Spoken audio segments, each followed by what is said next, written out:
So you probably know some of the details of the gutting of safe schools that the Liberals have proposed. So if you don't know all the details, a lot of the previous speakers have mentioned that the Liberals want to take it entirely out of the primary schools, and I think the last speaker really illustrated why that would be totally abhorrent. They want to censor the websites of the Safe Schools program. They want to ban advocates. They would like to hide resources. They want to edit the lesson plans. And they also want to require, as many of the previous speakers have also said, parental consent for students to enter into this program.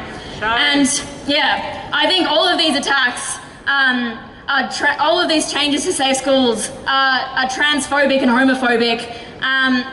And they're something that has been really spurred on by MPs such as George Christensen, who's a Nationals MP, who referred to the Safe Schools program as child grooming. And the actions of the Liberal Party were something that he found pleasantly surprising, which is totally disgusting. And so I wanted to talk a bit about the opt-out option. So this is the one that allows parents to remove their children from the program and relies on accepting parents to say, yes, my child can enter into this program. And I think, obviously, not all parents are as wonderful and accepting as Melissa Scarr, who we just heard from, and that the kids of the homophobic and transphobic parents are actually the ones who need the program the most, and they'll be preventing their children from accessing this program. And when I think about this option to opt out of the program, which not only establishes that LGBTI people's existence, is inappropriate content or somehow offensive in itself, I think we should actually look at the options that LGBTI people face in this homophobic and transphobic society. Because it's not the case, as much as we'd like it to be, it's not the case that LGBTI people can just opt out of the transphobia and homophobia of society.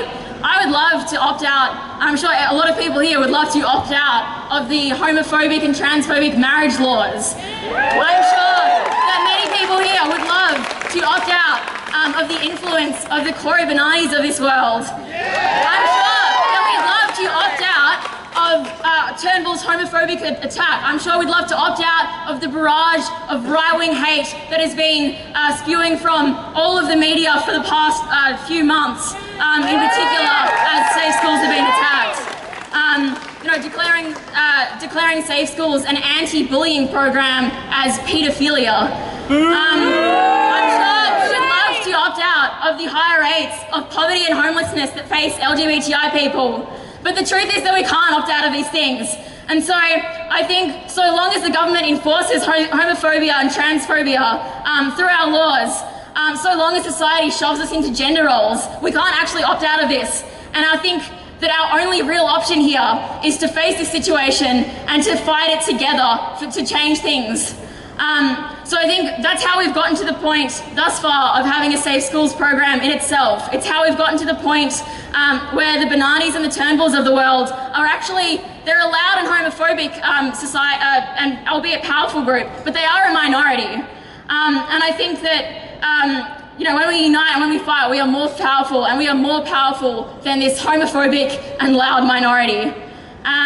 So yeah, like Sam mentioned, I'm from the National Union of Students, and I'm the National LGBTI Officer, and we represent university students across the country. And we stand firmly with safe schools, and we stand against all homophobia and transphobia.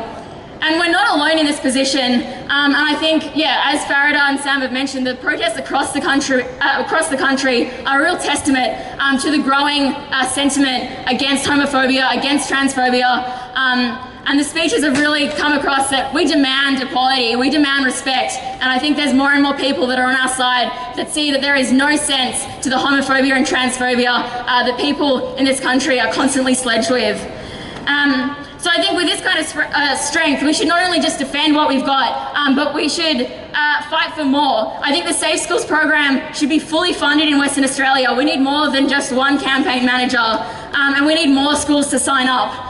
And so I think with this spirit, I think we should get ready to march soonish, because I think there's plenty more people in around the city that would like to join this march I'm sure we can get bigger and get more people along if we're loud and vibrant and walking around the block. So yeah, thanks for everyone to come out. I think the previous speeches, especially Melissa Scarr, has been wonderful, and I think a real testament to the fact that this program needs to be defended. It's vital for it to be defended, and we must demand more from this. So thanks everyone.